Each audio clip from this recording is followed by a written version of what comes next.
I think you're underestimating here how different the demographic is. I think the demographic really is very different, actually. Certainly in my experience, I think it's very, very different than it used to be.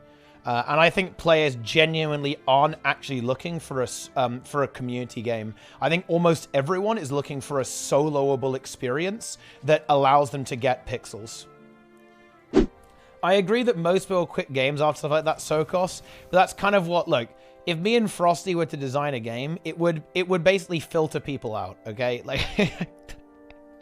I think all games do to an extent, but yeah, they do. Filter hard. Yeah, for sure. Yeah, like a lot of games filter people. It could die on week 1. Yeah. I mean, the game would not live very long. It would be a glorious, short-lived game, you know?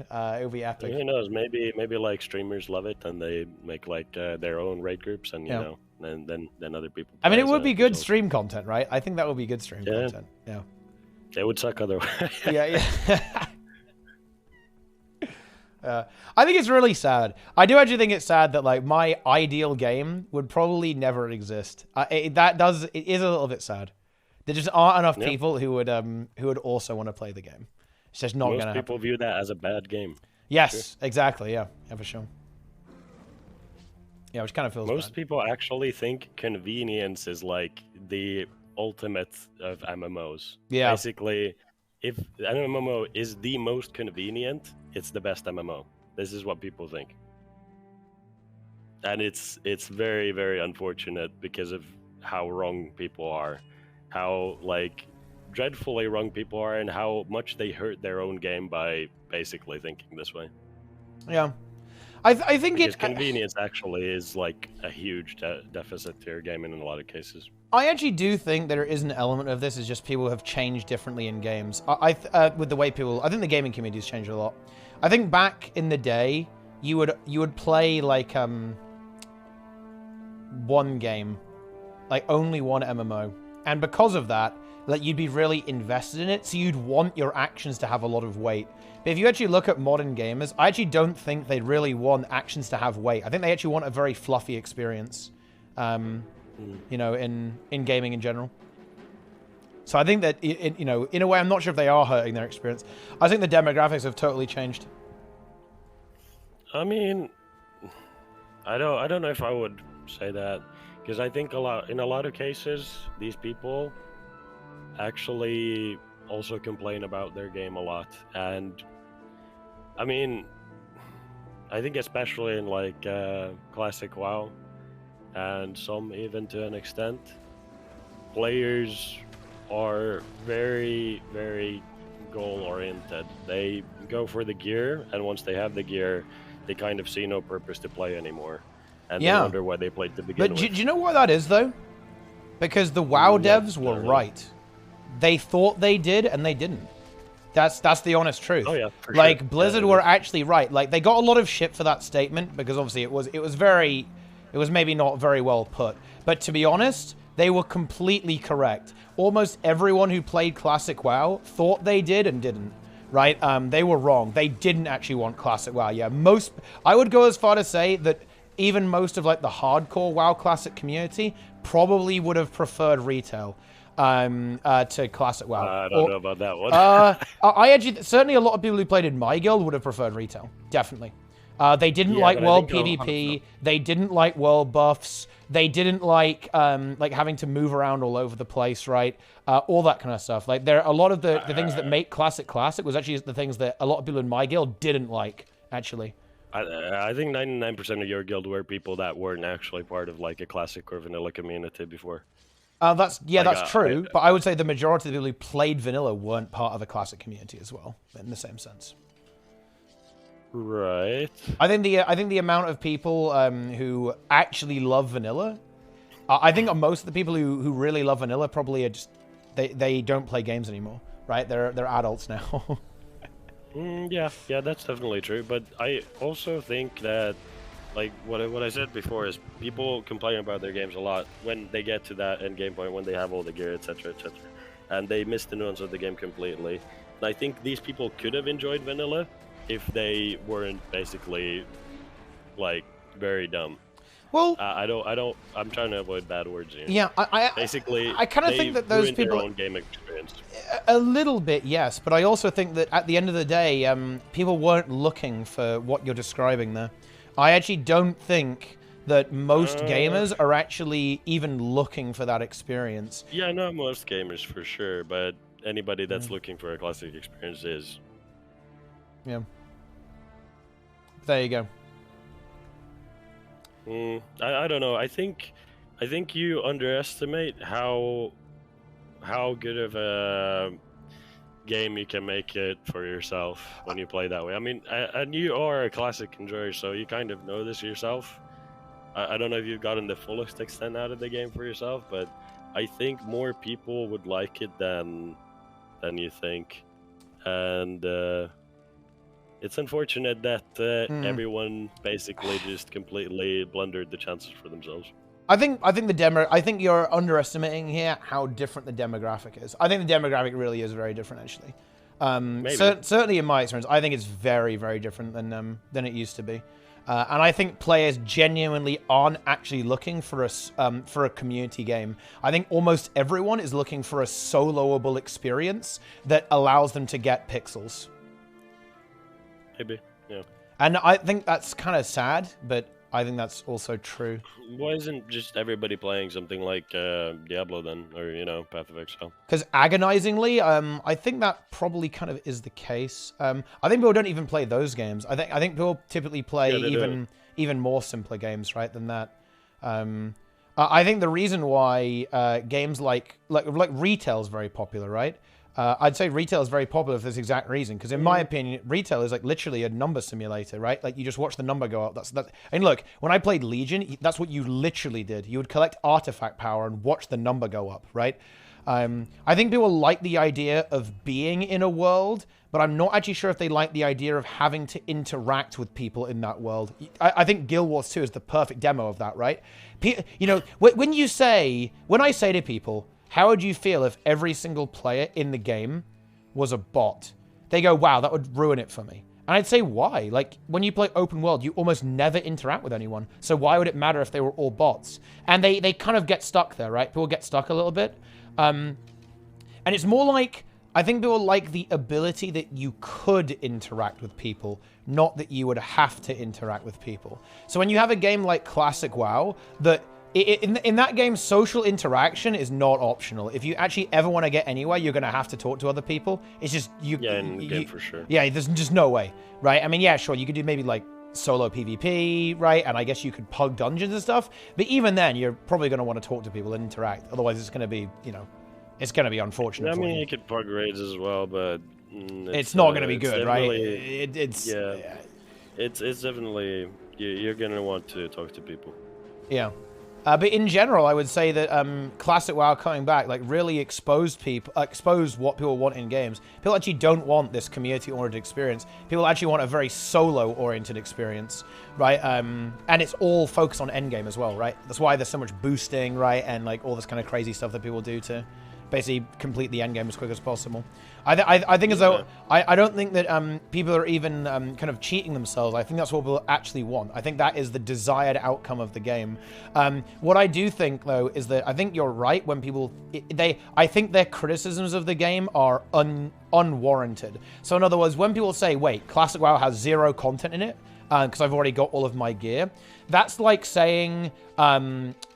That's a little bit like saying, why does this bicycle only have 2 wheels, right? It's an invalid criticism of the product because it's supposed to have 2 wheels, right? The way Classic WoW is intentional. It's not supposed to be an endless loot number simulator. That's not what the game is about. And when people criticize it for not being that, it's very weird. But funny enough, this is because of and this demographic shift is exactly why, in my opinion, games like Classic WoW probably will never exist ever again. Because look what happened with New World, right? So let's go through the timeline of New World. Amazon said, okay, we're making an open world, semi-loot, or even full loot PvP MMO.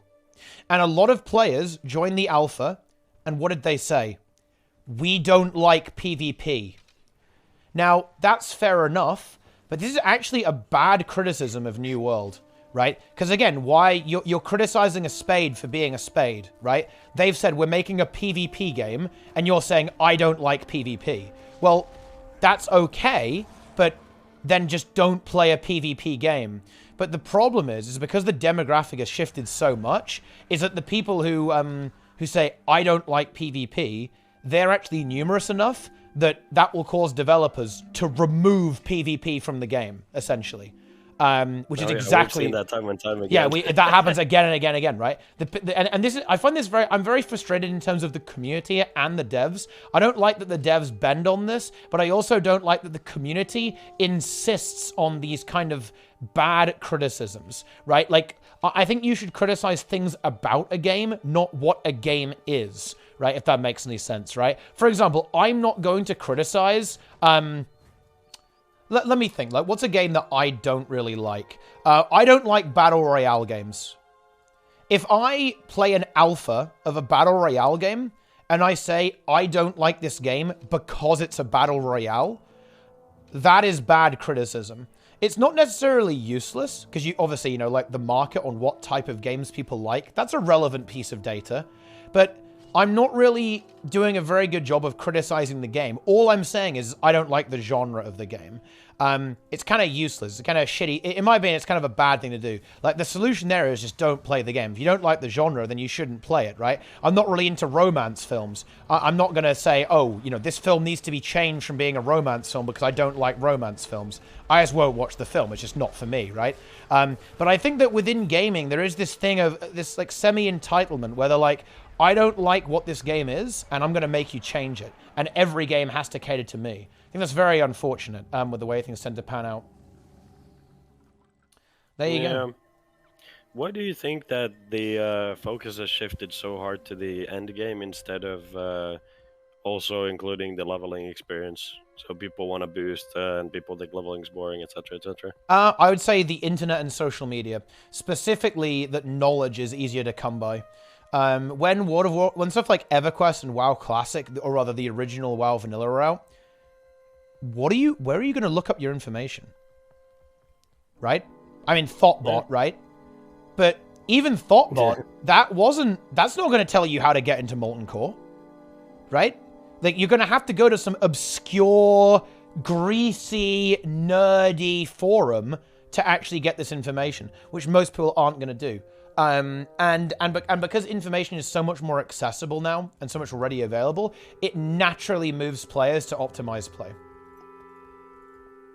Right, but I mean, I don't know. I feel like even in that case, I don't know if that would like ruin the entire experience. I mean, add-ons might do that genuinely, but I don't know if that's like enough to actually make leveling genuinely boring or bad.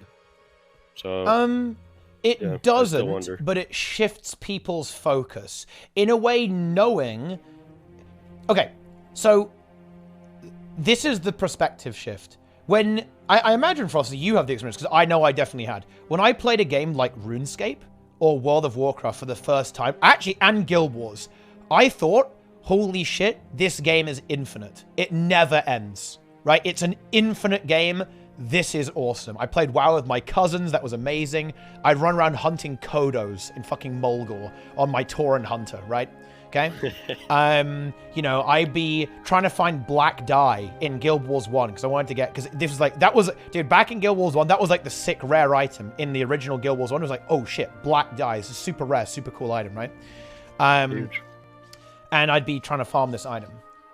I didn't know about Endgame. That concept didn't even exist to me. This is really funny, actually. This is like the true wonder of Classic, in a way. My first raiding experience was actually Blackwing Lair, funnily enough, in original vanilla. And I don't know how it happened exactly, but I somehow stumbled upon a group. I think I thought it was Blackrock Depths or something. But I somehow... I don't know what it was. Because I remember this really vividly, actually.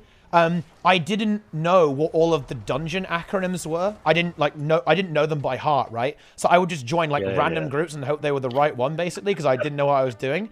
And I randomly stumbled into this raid group on my like troll mage, right? And I didn't even know what it was. Right? I didn't know what that is, you know, because I mean, WoW came out in 2005, right? So I was 9 at the time. So I didn't know what that was. That concept was alien to me. And we got to Chromagus, and then we died. We did not make it past Chromagus. Feels fucking bad. But you know what? That was it. But I didn't know that was the end. I didn't understand what that even was, right? And because a lot of players didn't know that there was an end, they weren't concerned with getting there.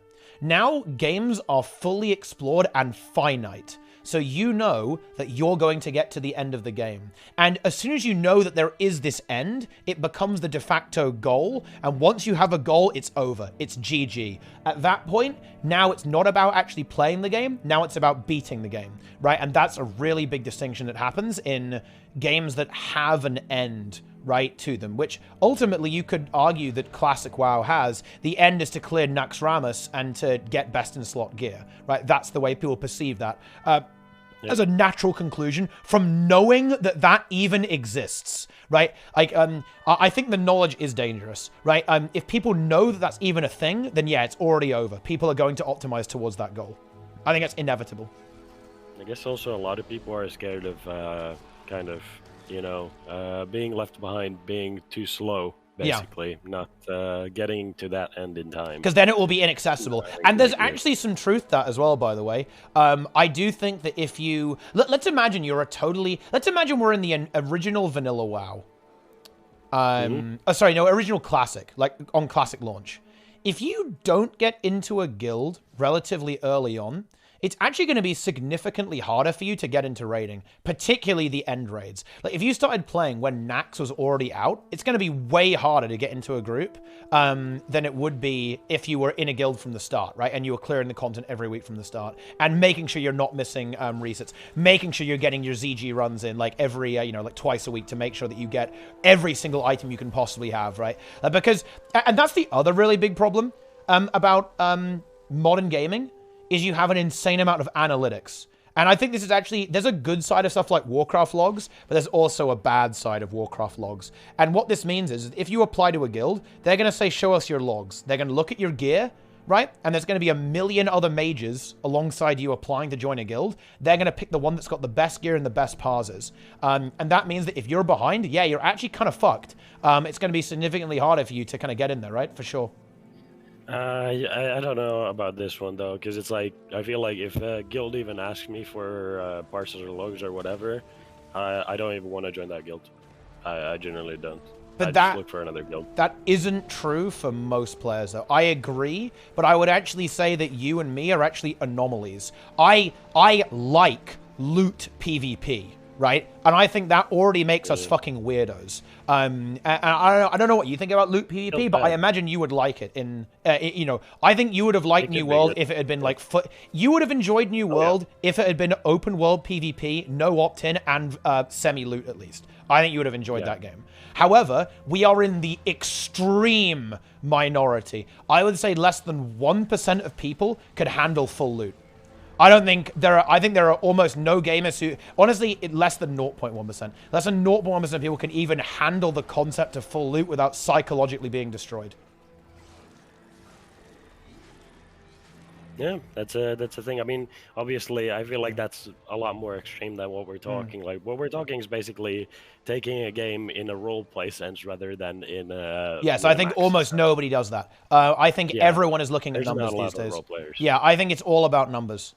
Right? Yeah, for sure. It's all about getting the best items, the best loot, and progressing your character and getting value for your time. It's something that I really struggled to relate to. Like, people were saying during the tea time that it is not okay to fail if something took 2 hours, specifically in reference to Dragon's End, right?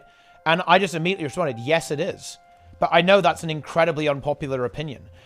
In my opinion, it's okay to fail for 40 hours and not get it. And that's Harvest Temple CM, by the way.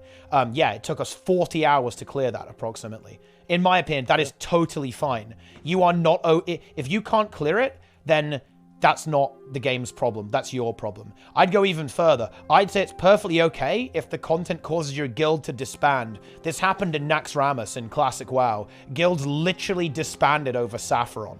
Incredibly funny, but also, you know, incredibly good. Exactly, yeah. That is why people like the speedruns in Nike, because it's it's risky, right? There's a potential that you could lose. It introduces this ability to lose that a lot of games just don't lack. And this is where I actually would agree with you, Frosty, actually. I think people are so risk-averse that it actually does numb the game, right? I think if you do... I guess it kind of goes like this. I'm actually going to get out Paint, right? I'm going to get out Paint. Let's get some online Paint here, guys. Actually, I can say something pretty simplistic here at the start, right? Okay, let's go. Basically, what you just said there, I forgot the word for it, but basically risk averse, right? Mm-hmm. So, let's say you're doing hardcore. Yeah. Right? The challenge. Yes, you can pull one mob at a time as a warlock and kill pigs until you're level 60. You can do that, but is it going to be fun? No. Are you going to complete the challenge? Yes. Was there any purpose to the challenge? Not really. So, you know, yeah. The mic is not the crisp thing, it's my voice. I am very sick. Well, not very sick, but, you know, voice is scuffed. Been for a week. I've kind of tried to draw a bit of a graph here. So... basically, in my opinion, like, this is kind of what tends to happen in games. People are a little bit scared of this, right? So, on the left, this is a game that basically has no fail state, right? So you just play the game, and you always win. And in my opinion, that kind of gives you a baseline level of like, the y-axis is a satisfaction-ometer, right? Like, how much fun are you having? Like, how exciting is the game, right? And... the right-hand side one is like a very risky game that has a fail state that punishes you. And what happens is that you do get lower. Yeah, in fact, I'm going to redraw this one, actually. What will happen is that you do have low lows, potentially, when you lose. That's obviously going to suck, right? I'm not going to pretend that if I died in Classic WoW, I'd have been like, oh, I'm having so much fun. If I died in Hardcore, I would have been frustrated as fuck. Obviously, right? No shit. But what the thing is that if you have like a risky game, as it were, right, I think you have the potential for so much more meaningful interaction, right? Like, if you have a super safe game, this is what you're missing out, like these really big peaks of like really big excitement, right? And actually, I think this actually is a preference. I'm not going to say that this is the correct way, but I think people actually are a little bit more scared of the dips than they should be.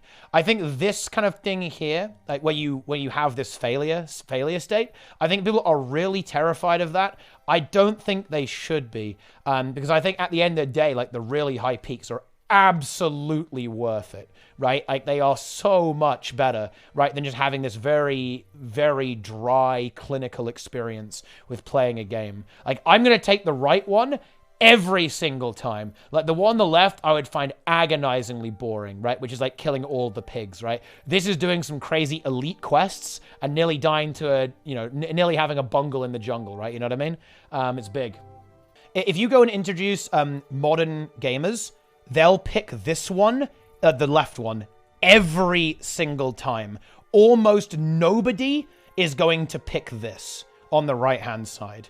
And that's why most people aren't very competitive. And that's why most people are going to choose a much more casual and safe, no-fail state experience. And again, I'm not, to be clear to everyone listening, I'm actually not saying, oh yeah, my way is the right way. People are wrong for not liking the right graph. I simply think that the demographic has changed from people wanting this to people now wanting this. And I think that's also to do with like gaming becoming more mainstream and more casual. In general, if you look at people who are really invested in the game, they're going to be much more inclined to being less risk averse. Or if you look at people who are a little bit less invested in the game, they're going to be much more risk averse.